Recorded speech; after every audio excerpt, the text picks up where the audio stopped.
We have finally reached that point where we are to rank the thing that matters most to us in the Zelda series, the dungeons.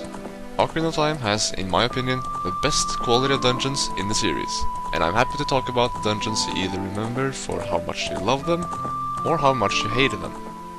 I think you know what dungeons I mean. We're the TheOwnersOfTriforce, and here is the Ocarina of Time dungeon ranking.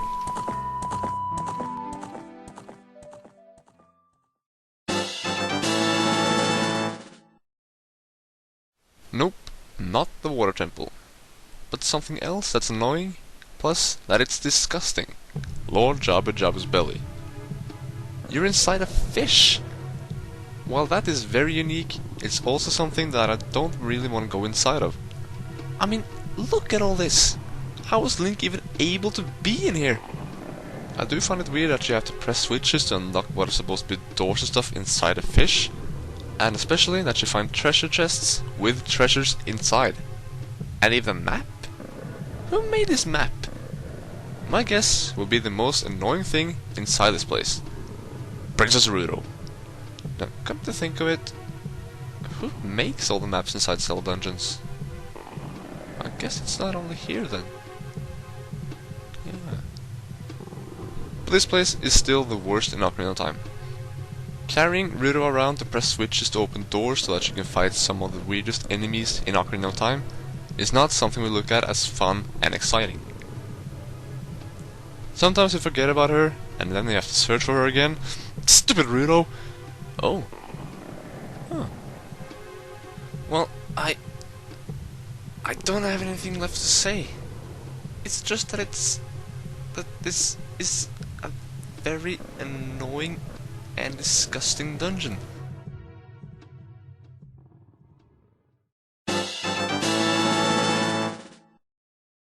This is actually a fine dungeon to start off the game with, but it's very slow in the beginning because of all the tutorials.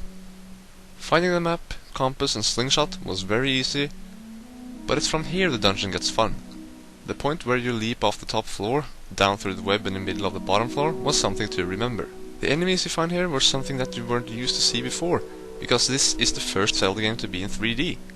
And the whole dungeon has an eerie feel to it, with somewhat dark rooms and music. We found this to be an enjoyable dungeon, especially as the first, but it still ranks pretty low because of how short it was, and because of all the tutorials.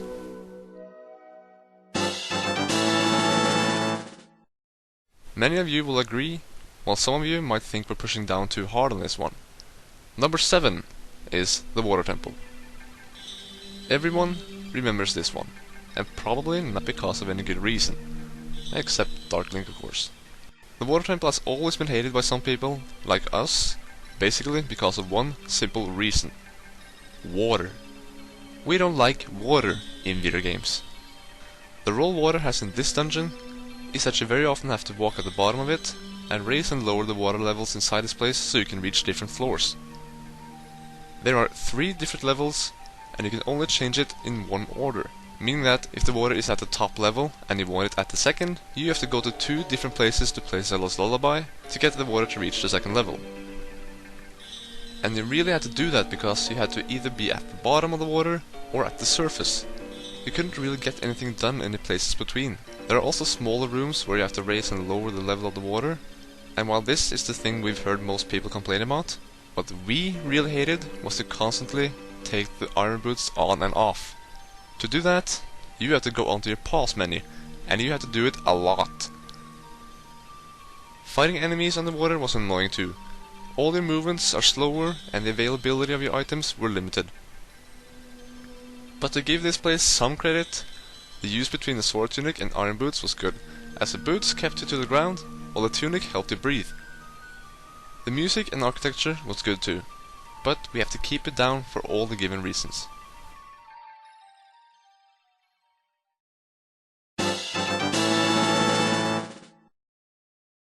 Many have complained about this place being too easy, but I always felt like this place was good as the second dungeon in the game. We really liked the design of this place. It's like a cave, but also like we're inside a huge dead Dodongo. I just said we didn't like being inside a fish, but there's a huge difference between fossilized bones and a fleshy, alive fish with all of its organs intact.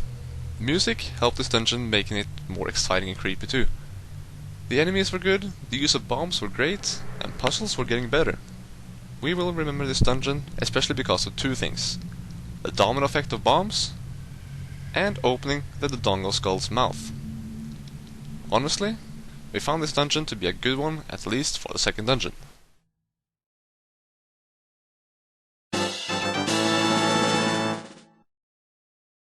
In the dungeon ranking of A Link to the Past, I said that we were gonna include every final dungeons too, and that there was a big chance that they would top the lists. But I also assured you that the final dungeons wouldn't top all lists. This is the first example. While Ganon's castle was great and was a very good final dungeon, it's not best in this game in our minds, as the top 4 really had something amazing going on.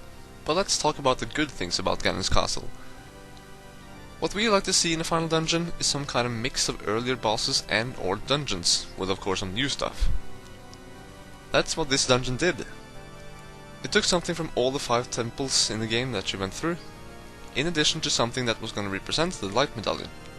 So you have lava, invisible platforms, sunlight to reflect, and so on. At the end of each of these wings, you have to shoot a light arrow at this energy ball, where the sages will dispel the barrier blocking your way to the stairs leading up to Ganondorf. While this part is very straightforward, Ganondorf wasn't really cheap to get enemies to stop you. It was an amazing final dungeon, but we just have to give credit to the next 4 dungeons.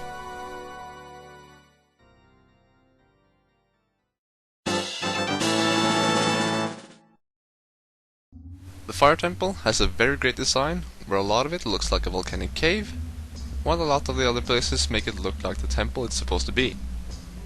The thing we liked best about this dungeon was the cells the Gorons were locked in. Rescuing a Goron, one after one, while receiving some good information from them and a key from the chest inside, made this dungeon a more fun and unique experience. It made you feel the pressure to go through all this because they were about to be fed to Volvagia. Many of the puzzles here were great, and it had a couple of fun mazes to go through. One of them a bit more frustrating than the other though. It also had great enemies, where it revived the flying tiles that was first shown in A Link to the Past, and the special idea of introducing us to fake doors that will slam over you if you tried to open them. Things inside this place became even more fun once you got the Megaton Hammer, as you felt a lot more powerful when you used it to destroy or press down switches you couldn't do before. The Fire Temple even has a room that is shown on the map that we had no idea how to get to before last year when we played this together. If you play a song with one of the scarecrows down at Lake Hyla when you're young, and play that same song right here, you'll be able to get there by yourself. The 5th dungeon is our number 4.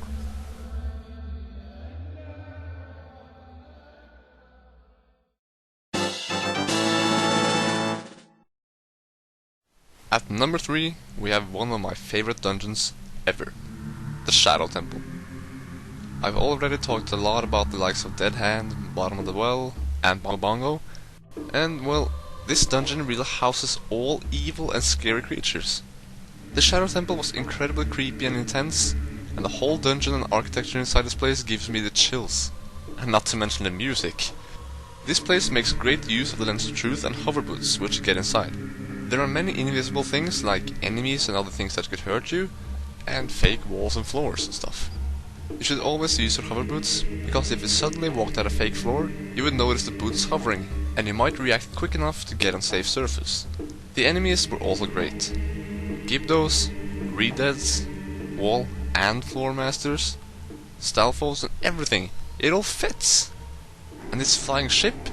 Scary as hell. This really was a torturous place. Small cells, guillotines, good puzzles with these spiky things, these statues with scythes that also happen to be invisible in one room, 2 walls with spikes slowly moving towards each other to kill whatever's in the middle.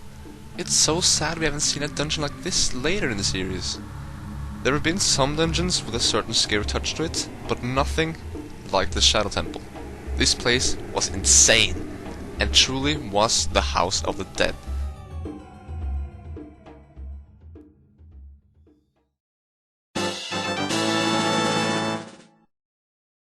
What a way to start off the adventure as Adult Link. This is definitely one of the best dungeons in the series. And what a feeling you get inside this place. You hear an eerie, mystical theme when you enter this temple, and the first thing you see are two waterfalls coming up from the ground. And to think that this dungeon would fool you with hiding a key inside a chest right in this room? I mean, who would have ever thought that there was a key at the top here? Anyway, the rest of the dungeon is simply breathtaking. You enter the main room and the first thing you see is 4 torches where the flames are taken away by the Pole Sisters. But more on that on our mini-boss ranking video. People have said that this place is like a mansion, but I say it's more like a castle.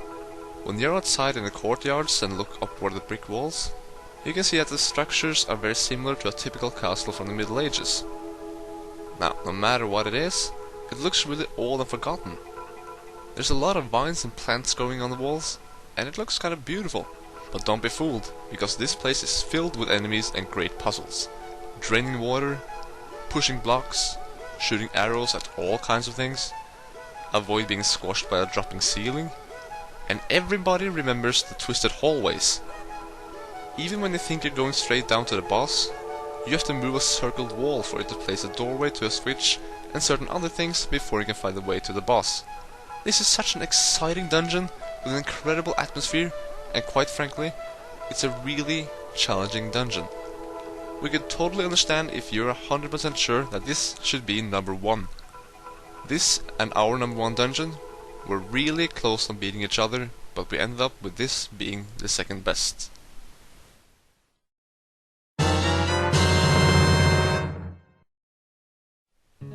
Far away in the desert.